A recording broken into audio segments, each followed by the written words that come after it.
चलिए दोस्तों, अब हम बात करते हैं कंट्रीब्यूशन मार्जिन मेथड की। ठीक है, तो ज्वाइंट कॉस्ट को अपोर्शन करने की बहुत सारी अलग अलग मेथड्स हमने पढ़ी हैं। आज हम एक और मेथड देखने वाले हैं जिसका नाम है कंट्रीब्यूशन मार्जिन मेथड। ठीक है, जैसा नाम वैसे ही कुछ काम होने वाला है इसके अंदर भी। ठीक है, बड़ा आसान है सर। देखिए क्या है। अच्छा, एक और बात, इसका क्वेश्चन एग्जाम में नवंबर 19 में पूछा गया है, मतलब रिसेंट एग्जाम में पूछा भी गया है इस पर क्वेश्चन, अपन वो भी कर लेंगे। ठीक है, कंट्रीब्यूशन मार्जिन मेथड क्या कहती है कि भाई अगर आपकी जो कॉस्ट है, अगर आपके पास उसके दोनों पार्ट अवेलेबल हैं, दोनों पार्ट मतलब एक तो वेरिएबल कॉस्ट और दूसरा फिक्स कॉस्ट, अगर आपके पास दोनों टाइप की कॉस्ट का बाइफरकेशन अवेलेबल है, या सिंपल कहें तो कॉस्ट का बाइफरकेशन अवेलेबल है, वेरिएबल कॉस्ट भी आपको पता है, फिक्स कॉस्ट भी आपको पता है, तो फिर ये वाली मेथड का ये मानना है कि एक काम करो, जो वेरिएबल कॉस्ट है वो यूनिट के साथ चलती है ना, मतलब ज़्यादा यूनिट बनाओगे तो ज़्यादा वेरिएबल कॉस्ट, कम यूनिट बनाओगे तो कम वेरिएबल कॉस्ट, नहीं बनाओगे तो नो वेरिएबल कॉस्ट। तो बोले एक काम करो, वेरिएबल कॉस्ट को अपन यूनिट के हिसाब से बांट देंगे। मतलब कौन सी मेथड लगा देंगे, एक तरीके से फिजिकल आउटपुट मेथड लगा दी एक तरीके से। फिजिकल आउटपुट के रेशियो में हम क्या करेंगे, वेरिएबल कॉस्ट को ज्वाइंट प्रोडक्ट में डिस्ट्रीब्यूट कर दिया करेंगे। ठीक है, तो भाई ये है आपकी पूरी ज्वाइंट कॉस्ट, ये है आपकी पूरी ज्वाइंट कॉस्ट, उसके दो टुकड़े वेरिएबल कॉस्ट और फिक्स कॉस्ट। जो वेरिएबल कॉस्ट वाला पोर्शन होगा, सिंस वो यूनिट के साथ वेरी करती है, इसलिए हमने क्या करा, उसको यूनिट के प्रपोर्शन में ही हम बांट देंगे ज्वाइंट कॉस्ट को। अब रही बात फिक्स कॉस्ट की, तो फिक्स कॉस्ट तो यूनिट के साथ चलती नहीं, पर बांटना तो इसको भी पड़ेगा। तो एक काम करते हैं, कंट्रीब्यूशन के आधार पे हम क्या करेंगे, फिक्स कॉस्ट को बांट देंगे। तो यहां लिख दे रहा हूं, on the basis of contribution. ठीक है, तो मैंने कहा था ना, जैसा नाम वैसा काम, on the basis of contribution. Sir लेकिन हमें ये उतना सही नहीं लग रहा। तो देखो बेटा, बहुत सारी मेथड है, अलग अलग केसेस में अलग अलग मेथड्स यूज करी जाती हैं, जो आपको ज्यादा उचित लगे, है ना। पर ठीक है, एक तरह से सही भी कह रहे हैं वो, भाई वेरिएबल कॉस्ट यूनिट के साथ चलती तो यूनिट के हिसाब से डिस्ट्रीब्यूट कर दो, और फिक्स कॉस्ट जो भी यूनिट के साथ चलती नहीं, पर बांटना तो उसको भी है, तो उसको कंट्रीब्यूशन के हिसाब से बांट देते हैं। जिस प्रोडक्ट का ज्यादा कंट्रीब्यूशन होगा उस पर ज्यादा फिक्स कॉस्ट चार्ज कर देंगे, जिसका कम कंट्रीब्यूशन होगा उस पर कम फिक्स कॉस्ट चार्ज कर देंगे। जैसे आप सोचो, मान लो कि आप दो भाई हो, मान लो कोई आपके घर में कोई बड़ा खर्चा होता है।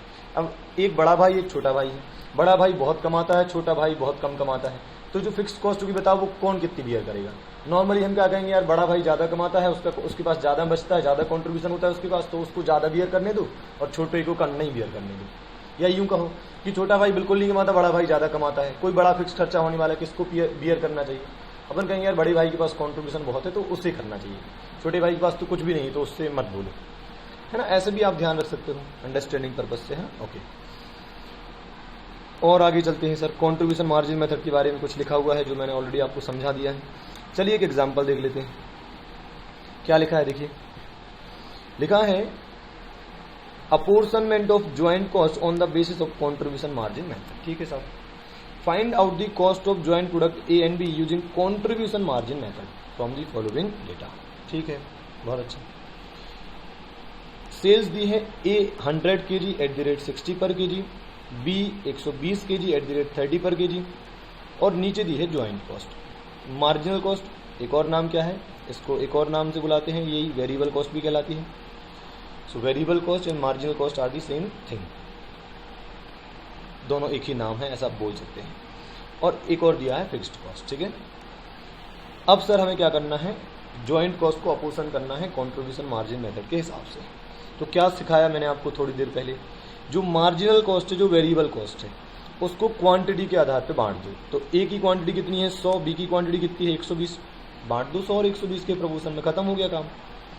अब बची फिक्स कॉस्ट। फिक्स कॉस्ट का क्या करना है साहब, इसको बांटना है कंट्रीब्यूशन के आधार पे। तो इसका मतलब पहले हमें कंट्रीब्यूशन फाइंड आउट करना पड़ेगा। कंट्रीब्यूशन कैसे निकालते हैं sir, sales minus variable cost, तो आ जाता है हमारे पास कंट्रीब्यूशन। तो पहले कंट्रीब्यूशन निकालते हैं ए का और बी का। जब कंट्रीब्यूशन निकल जाएगा तो जो भी कंट्रीब्यूशन आएगा उसके रेशियो में हम फिक्स कॉस्ट को बांट देंगे। चलिए तो आंसर कैसे लिखते हैं एग्जाम में वो भी देखते हैं। सबसे पहले क्या लिखा है, द वेरिएबल कॉस्ट और marginal cost is apportioned in the ratio of physical output. ठीक बात है, तो ठीक है, कितना था फिजिकल आउटपुट 100 और 120, चलिए बांट देते हैं। कितना था आपका मार्जिनल कॉस्ट 4400 रुपये। ठीक है भाई, 4400 को डिवाइड बाय 220 इंटू 100 तो 2000 आ जाएगा, और 4400 डिवाइड बाय 220 इंटू 120 2400 आ जाएगा, है ना। तो सिंपल शब्दों में 4400 को आपने क्वांटिटी के प्रपोर्शन में बांट दिया है। कितना आ रहा है 2000 और 2400। चलिए, तो 4400 की ज्वाइंट कॉस्ट तो हमने बांट दी। अब बची 3900 की, जो कि फिक्स कॉस्ट है ना। चलिए वो भी देख लेते हैं क्या लिखा है। And the fix cost is apportioned on the basis of contribution margin. बोले कॉन्ट्रीब्यूशन मार्जिन के आधार पे बांटना। हमने कहा ठीक है भाई, कैसे। Therefore first of all we have to calculate contribution and then we will divide joint cost. तो अपन ने क्या कहा भाई, अगर कॉन्ट्रीब्यूशन के आधार पे आपको फिक्स कॉस्ट को बांटना है तो भाई पहले कॉन्ट्रीब्यूशन तो निकाल लो। तो पहले कॉन्ट्रीब्यूशन निकाल लेते हैं। चलिए आइए वर्किंग नोट बना देते हैं। कॉन्ट्रीब्यूशन ए और बी, पहले ए की सेल की बात कर लेते हैं। देखिए 100 यूनिट बेची थी 60 रुपये के हिसाब से। देख लो भैया आप, कहाँ गया क्वेश्चन अपना, ये रहा। 100 यूनिट 60 रुपये के हिसाब से कितना आ जाएगा 6000 रुपये। और बी का क्या है सर, 120 यूनिट 30 रुपये के हिसाब से 3600 रुपये आ जाएगा। बहुत अच्छा सर। वेरिएबल कॉस्ट सर अभी तो डिस्ट्रीब्यूट करी थी, देखो ना कितना कितना आया था 2000 और 2400, तो घटा देते हैं 2000 और 2400, तो ये आ गया कॉन्ट्रीब्यूशन 4000 और 1200। अब क्या करना है सर, अब जो आपकी 3900 की फिक्स कॉस्ट है उसे 40 और 12 के रेशियो में बांट दो। आप बोल सकते हैं ना 4000 और 1200 को 40 और 12, ठीक है। तो 40 और 12 के रेशियो में बांट दीजिए। तो 3900 डिवाइड बाय 40 प्लस 12 कितना होता है 52। तो 3900 डिवाइड बाय 52 इंटू 40 तो आ जाएगा 3000, और 3900 डिवाइड बाय 52 इंटू 12 कितना आ जाएगा 900। तो ये बढ़ गया 3900। तो आप देख लो ज्वाइंट कॉस्ट कैसे बांटी गई ए और बी में। अगर मैं बताऊं तो ए को ज्वाइंट कॉस्ट में एक तो वेरिएबल वाला हिस्सा मिला था, एक फिक्स वाला। वेरिएबल वाला कितना मिला था 2000, और बी को कितना मिला था 2400, और फिक्स वाला कितना मिला ए को 3000 और बी को 900। ठीक है, बताओ ए को ज़्यादा क्यों मिला है फिक्स कॉस्ट, क्योंकि उसका कॉन्ट्रीब्यूशन ज़्यादा है। भाई आप ज़्यादा कमाते हो, आप थोड़ा ज़्यादा बियर कर लो, क्या बुराई है ना। तो ऐसा हमने किया है। अब सर एक काम करते हैं, जो क्वेश्चन एग्जाम में आया था ना नवंबर 2019 में, वो भी कर ही लेते हैं। चलिए तो आ जाइए, नवंबर 19 का क्वेश्चन आपको दिखाता हूँ। देखिए फर्स्ट क्वेश्चन जो था वो यही था। ये रहा आपका फर्स्ट क्वेश्चन जो कंपलसरी में आता है, और ये रहा आपका सी वाला पॉइंट। ठीक है, सी नंबर की हेडिंग, जिसमें आपसे क्या पूछा है, कॉन्ट्रीब्यूशन मार्जिन मेथड। चलिए पढ़ते हैं। A factory produces 2 product A and B from a single process. इससे पता चल रहा है कि ज्वाइंट प्रोडक्ट है, एक प्रोसेस से 2 प्रोडक्ट है ना। The joint processing cost during a particular month are, क्या है भाई, direct material 30,000, direct labour 9600, variable overhead 12000 और फिक्स्ड ओवरहेड 32,000। सिंपल सर, ये तीनों क्या हैं, वेरिएबल कॉस्ट है। डायरेक्ट कॉस्ट तो होती वेरिएबल कॉस्ट है, और वेरिएबल ओवरहेड में लिखा वेरिएबल है, इसलिए ये भी वेरिएबल कॉस्ट है। तो तीनों को जोड़ दो तो क्या आ जाएगी, वेरिएबल कॉस्ट। और फिक्स ओवरहेड कितना है 32,000। अभी ना कई बार ना लोग कंफ्यूज होते, बोले यार कि पता कैसे चलेगा कौन सी वेरिएबल कौन सी फिक्स। तो भाई साहब जिसमें लिखा है ना फिक्स कॉस्ट बस वही फिक्स कॉस्ट है, बाकी सब क्या है, वेरिएबल। ठीक है सर, तो वेरिएबल कॉस्ट भी हमको मिल गई और फिक्स कॉस्ट भी हमको मिल चुकी है। ओके, सेल्स में ए की यूनिट 100 है और सेलिंग प्राइस 600 रुपये है। बी की यूनिट 120 है, सेलिंग प्राइस 200 रुपये। बहुत अच्छा सर। क्या पूछा क्या गया है, सोच लीजिए। 5 नंबर का क्वेश्चन कितना आसान है, देखिए आप कितना आसान पूछा गया था। अ portion joint cost on the basis of physical quantity of each product. तो डिस्कशन ही खत्म। पूरी कॉस्ट फिजिकल क्वांटिटी के आधार पे बांटी जाएगी। अभी कंट्रीब्यूशन मार्जिन मेथड मत लगा देना, है ना, क्योंकि क्या होता है कंट्रीब्यूशन मार्जिन मेथड में भी हम कुछ पार्ट फिजिकल आउटपुट के हिसाब से बांटते हैं ना, वो उसको भुला दो। अभी आपको केवल कौन सी मेथड लगानी है, फिजिकल क्वांटिटी ऑफ आउटपुट वाली मेथड। तो क्या करें साहब, अरे सिंपल है यार, वेरिएबल कॉस्ट को जोड़ो, यहाँ वेरिएबल कॉस्ट का टोटल आ जाएगा, उसको क्वांटिटी के प्रपोर्शन में बांट दो। क्वांटिटी कितनी कितनी है, 100 और 120। चलिए आंसर दिखा देते हैं आपको, आ जाइए। ये रहा, पहले तो वेरिएबल कॉस्ट 30,000, 9,000, 12,000, कितना आया 51,600। फिक्स कॉस्ट 32,000, टोटल आ गया 83,600। ये सब कुछ क्वेश्चन में गिवन था बेटा, है ना। अब अपोर्शनमेंट ऑफ ज्वाइंट कॉस्ट, ठीक है, तो 83,600, ये रहा 83,600 डिवाइड बाय 220 इंटू 100 तो आ गया 38,000। फिर 83,600 डिवाइड बाय 220 इंटू 120 तो आ गया 45,600। तो मतलब सर आपके स्टडी मटेरियल के क्वेश्चन को ही थोड़ा मॉडिफाई करके उसने एग्जाम में पूछ लिया, है ना। अभी भी जो अपन ने इसके पहले लास्ट एग्जाम्पल किया था उसमें भी तो यही था। 100 और 120 यूनिट, है ना। तो ध्यान से सिंपल कर लो बेटा आप, है ना। हमें 83,600 को 100 और 120 के प्रपोर्शन में बांटना है, दैट्स इट। ठीक बात है। तो बांट लिया, 38,000 आ गया और 45,600 आ गया। अब बात आती है कंट्रीब्यूशन मार्जिन मेथड की। अब आप बताएंगे सर क्या करूं मैं, कैसे बांटूं। अरे सर बहुत सिंपल है, जो वेरिएबल कॉस्ट है 51,600 की, उसको आप फिजिकल क्वांटिटी के आधार पे बांट दो, और जो फिक्स कॉस्ट है उसको किस आधार पे बांट देंगे, कंट्रीब्यूशन के आधार पे बांटेंगे। पर कंट्रीब्यूशन उसके लिए पहले हमें कैलकुलेट करना पड़ेगा, ठीक है। तो आ जाइए वेरिएबल कॉस्ट की बात कर लेते हैं पहले। वेरिएबल कॉस्ट कितनी है, 51,600, तो यूनिट के आधार पे बांटना है। तो 51,600 को अगर आप 100 और 120 में बांटते हैं तो कितना आ जाएगा बेटा, 23,455, 28,145, ठीक है। Okay done. तो ये तो आपकी वेरिएबल कॉस्ट पड़ गई। अब बात करते हैं अपन फिक्स कॉस्ट की। तो उसके लिए हमें पहले क्या चाहिए पड़ेगा, कंट्रीब्यूशन। तो कंट्रीब्यूशन निकालने चलते हैं। कंट्रीब्यूशन मतलब क्या होता है, सेल्स माइनस वेरिएबल कॉस्ट। इन्होंने देखो यहाँ पर निकाला है, इन्होंने यही शॉर्ट में निकाल दिया है ना। आपके समझाने के लिए बता देता हूँ।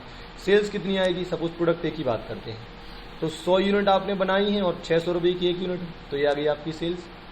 वेरिएबल कॉस्ट कितनी है, अभी आपने निकाली ऊपर 23,455, तो ये 23,455 हटा दीजिए।